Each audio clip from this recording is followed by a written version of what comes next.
Hello gorgeous, welcome back to another video. Today we're going to talk about the difference between intuition and anxiety, how you're going to tell the difference between the two to be able to spot that, and then also how you can trust your intuition and try to remove the blocks from reaching that full answer within your body because of the anxiety that is covering it up. And that gets me right into honestly my first and most genuine explanation for how you're going to tell the difference between intuition and anxiety, which is that intuition, it's always there. It is always there. The second you feel anxious in a situation, the second something does not feel right in your body, your intuition has already decided the right answer and it already knows what to do. But why do we not always listen to it as women? Because the anxiety is blocking it. The anxious mind is telling us excuses, telling us things that we should listen to instead, and trying to convince us away from our intuition, which is really scary. But this is why I believe women that want to connect with their feminine energy even deeper and have a deeper understanding of themselves become more confident and radiant. Something that they all have in common is they have a deep connection to their intuition. And us as women, we are born with this God-given intuition, with this incredible sensing in our bodies. Not all men have this same level of intuition, and it's really biological because as women, we needed this intuition to be nurturers, to care for our children, to protect ourselves. This intuition, I also want to call it like a sixth sense. A lot of women, we have this sixth sense in our intuition, and that is really what gives us this ability to predict outcomes to situations, and we scare ourselves with how accurate they are, honestly. I scare myself with my intuition a lot because of the accuracy of it. The way I've predicted situations. Predicted when I see a couple, I can look at them for a few minutes interacting and I know if they have a strong relationship or not. I know if they're going to last or not. And I've told my sister, we've talked about situations we've seen, and I've always predicted if they're going to stay together or not, and it's always turned out to be true the way I said it, which is a whole side note. But I really do think our intuition is able to read these things and sense these things, and it's meant for that. But the one thing that blocks our intuition is the anxiety, which is why this video is so important, because everyone feels anxiety. We all feel it. We all get it at times. And the thing that anxiety does is it causes us physical pain usually. In that same location in our gut where our intuition is supposed to speak to us, we have anxiety in that spot. We have anxiety in our stomach. So now you can't feel your intuition fully because the anxiety is also existing there and boiling up with this feeling of pain and nervousness.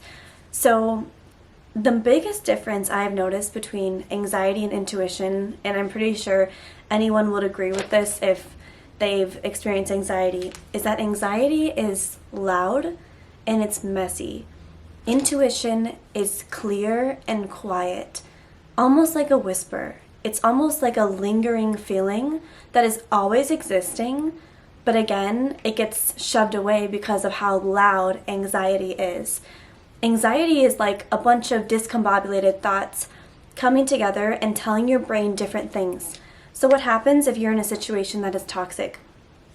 What's going to happen is your body knows it's not right, so you're going to have some unease with that. You're going to have a feeling of not feeling fully safe in the environment. But what the anxiety is going to come in and do and tell you that you are overreacting. It's going to tell you that you're being too sensitive. It's going to tell you that you can push through, you'll be fine, you can handle it. That you just aren't used to a situation like this, you're not used to people like this, and you just have to get used to it. It will tell you all of these excuses and all of these explanations for that feeling of anxiety that is there. And the thing about anxiety is it tries to give you this false hope. It tries to tell you that everything is going to be fine. It's also trying to get us out of the state of anxiety, but what does that really do? When we have all these thoughts coming to us, all these excuses and explanations for why we feel unsafe in a situation that's not good for us, when we have all this coming towards us, what happens with anxiety is it just grows. It's like watering a plant. If you have a small seed, you keep watering it, with anxiety, it's going to grow.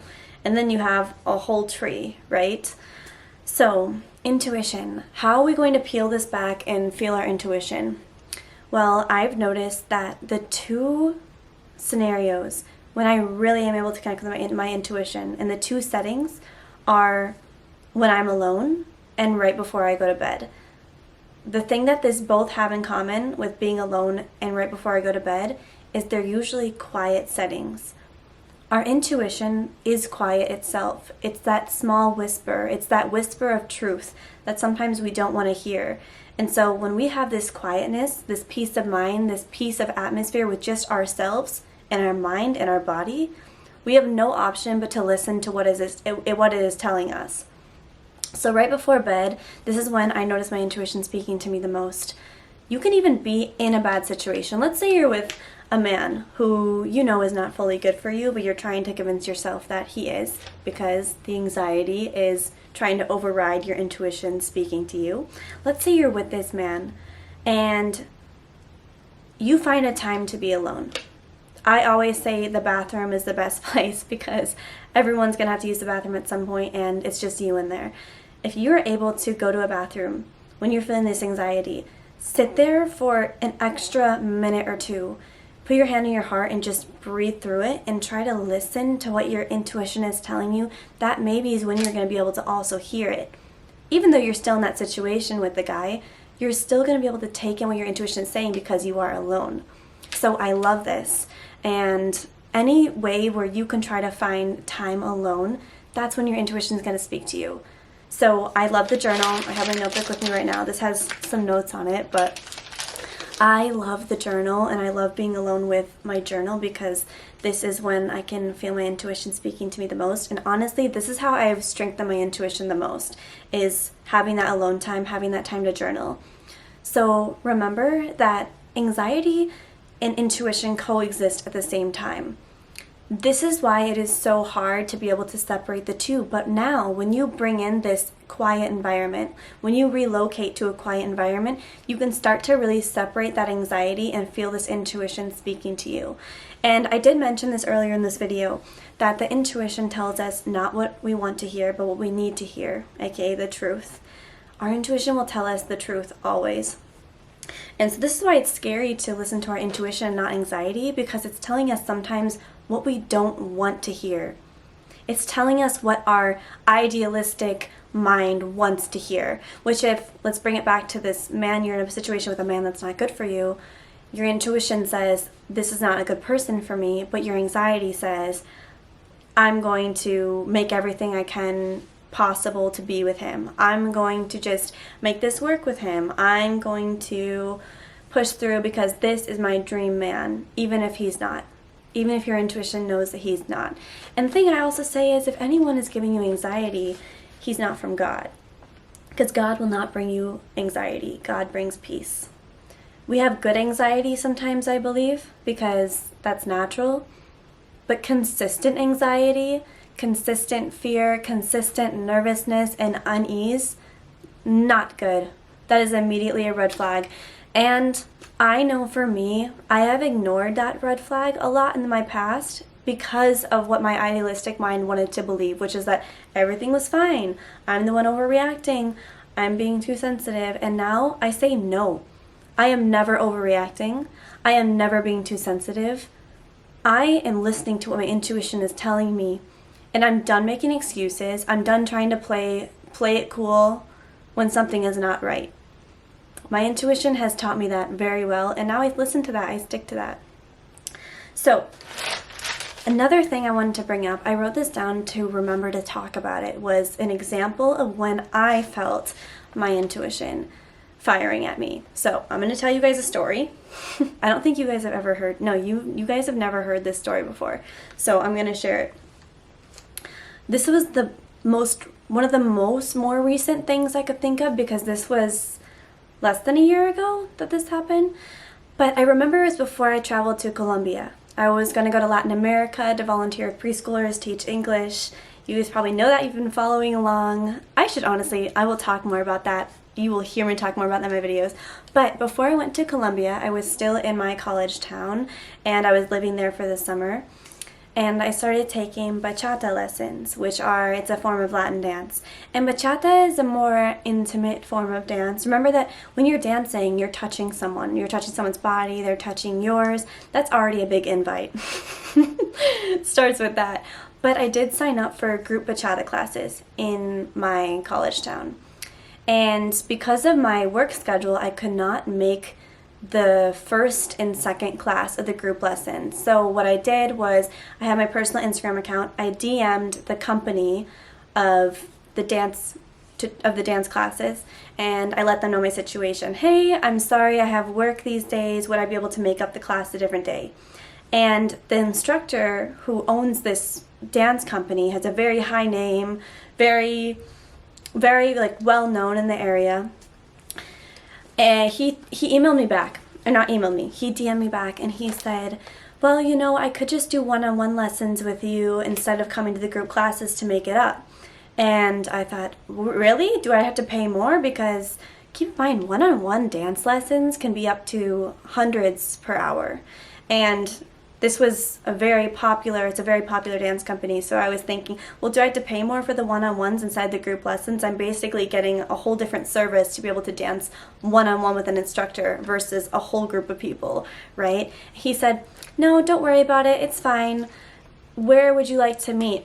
And he said, I do have a client coming to my house. Immediately I'm thinking, nope. He said, I do have a client coming to my house to learn bachata. It would maybe be perfect if you would come too and you two could both learn together. I said, I'm sorry, I can't do that. I'd rather meet in a public space. Thank you, Past Sophia, for saying that. Of course I would have said that. I said nope to going to his house. I said, nope, I will meet you in a public location. How about my gym, my university gym? We have dance rooms in the building, really big dance rooms, beautiful dance rooms with great lighting. He said, perfect, I'll buy a membership anyways. I'm looking to find a gym membership. So I thought, okay, this makes it really easy for me. So I ended up meeting him for one class, and it was fine. The first class was good. And then the second class, I met with him again to make up this lesson. He said, we can just do one-on-one lessons for the rest of the time if it works better for you. I said, I'm thinking, yes, that would be great. Now I have all this one-on-one time with an instructor. I get more bang for my buck, basically. I get to learn more without all the group settings because you learn a lot more with the individualized lesson, of course. But, you guys, it was this time dancing with him, doing the dance lesson, that I remember something felt weird. My intuition was just saying something is weird about this energy. And the first thing that came to my mind when I started feeling this weird feeling is, I'm ready for this lesson to be over. I'm ready for this hour to be done. And it was more towards the beginning of the dance lesson. And what do you know? My intuition was spot on, because it was a little bit after I started to feel that weirdness from this man. He pulls out his Instagram and he says, I'm going to show you a video of how I don't teach bachata because it's just not appropriate. He goes on Instagram, finds a random video that he had saved of some girl dancing very inappropriately with this man. It was not even dance at that point. It was basically grinding on him and weird stuff like that. And I just looked back and I said, that's weird. I didn't even have a reaction. I just that's weird. And he was looking at me almost if he wanted a reaction out of me. And he said, yeah, that's not the professional way to teach this type of dance. That's not how I teach it. I just wanted to show you in case anyone ever tried to teach you the wrong way or dance with you the wrong way. I know you're going to Colombia and there are a lot of men there who are probably going to want to dance with you, and you never want to dance weirdly with someone if you don't want to. I'm thinking, okay, weird, okay. So we continued the dance lesson, and still I'm feeling off. I'm just not feeling safe in the situation, and I almost cut it short. I almost said, you know what, I gotta go. But it was almost over at that point, and it was the last probably 10 minutes of our one-on-one dance lesson. And he said, oh, there's one more thing I want to teach you, neck rolls. And it's basically when you're dancing with the partner, and he takes his hand like this and you like flip your hair around your head back and you do a neck roll. And then he was also teaching me how to do dips, which is when the partner holds you and you like lean fully back, like you bend your spine fully back. You've probably seen couples do dips, like in married couples, they do poses like that. But every single time he did a dip with me where I would bend back like that, he would say, wait, hold it there. I want to show you and make sure you're doing it right. He would try to make me stay there in that position, bent over with my spine. And he was saying, you have a really flexible spine. Like, how did you get such a flexible back? You're so natural at this. Made me feel very weird. I'm already getting gross thinking about this. And so next time after he did that probably twice, I stood back up and I didn't let him hold me there again. I just stood up. Like, he was like, hold it, and I was like, no, stood back up. And then the very end too, he tried to do this neck roll thing, back to that neck roll thing. He tried to make me do this neck roll thing. And I said, what if I don't want to do that? If I'm in a situation where dancing like this and a partner wanted me to do a neck roll, how do I prevent that? He said, oh, it's really hard to prevent it, but maybe we can find a way. I'm thinking, what? And so when he tried to do that again, I said, I'm not comfortable with that. And I fully stopped dancing at this time. I fully stopped, like my body was still. And I love dancing. I'm very into the movement. I'm very natural at dancing, but I stopped dancing. And this man, he got mad. He got very insecure, very, what's the right word for it? Petty, maybe? And he started getting frustrated with me for not wanting to do the dance moves. That's the best way I can describe it. This is why, for me, and I will always tell women, for some reason, men can be like this, where if you don't give them what they want, they start to make fun of you, or they make you feel bad about not doing what they want you to do. And it's so unhealthy for women. And so if you're in a situation like that, keep your boundaries up strong. If something makes you uncomfortable, don't you dare let a man make you feel bad about it. Don't you dare make a man feel like you are not cool or you are lame for not wanting to do something, right? Yeah, lame. That's the right word. Not lame for not wanting to do something. Never let someone make you feel like that. And I was already frustrated in that moment. I was done with him, so I didn't mind at all that he was acting very petty and trying to make me feel bad about not wanting to do the dance moves after that. But then at the end of that lesson, he asked me where I lived in my home state, and I didn't tell him. And then he said, I might be visiting that state when you get back from Colombia in a few months for a dance competition. Maybe we can dance again. And I said, actually, I think I'm going to be leaving my state. I'll probably still be traveling. I'll probably move somewhere. He said, where are you going to move? And I started listing off a bunch of random states. Maybe Colorado, actually maybe Texas. But I really like Florida. And it's so funny because I usually wouldn't do that, but I realized looking back that my intuition was trying to protect me by giving this man zero indication of where I lived, which is good. So anyways, that is my huge story. You can tell that my intuition was off that whole time. I did not meet with him for another dance lesson. No way. And I'm pretty sure I blocked him on Instagram. And I remember texting my best friend and she said, Sophia, this is pathetic. I can't believe this happened. And she said the fact that he made you feel bad about not doing this dance move that you didn't want to do, not doing something that he was trying to get you to do, the fact that he got mad at that when you were uncomfortable is pathetic. So I was texting my friends about that, and they were all thinking, this is so weird, that's crazy. And that's that story. So I'm sure you girls have had some sort of experience in your life when your intuition has been firing, has told you that something doesn't feel right, that you're uncomfortable, and this is just that God-given energy, that intuition that is speaking through you. And this is why it's so important for us to connect to our intuition, for us to always listen to that intuition, because the more you are connected to your intuition, the smarter decisions that you make, the safer that you keep yourself, and the more connected you are to your feminine energy, which is this ability to sense, to be, to not get distracted by these other thoughts, these other things, because you're so connected to that divine intuition and that divine guidance in you. Our intuition really is our compass. So I hope that you guys enjoyed this video. That is my message for today. And always comment if you have anything you want to see from me. And I look forward to seeing you ladies in the next video. Bye-bye.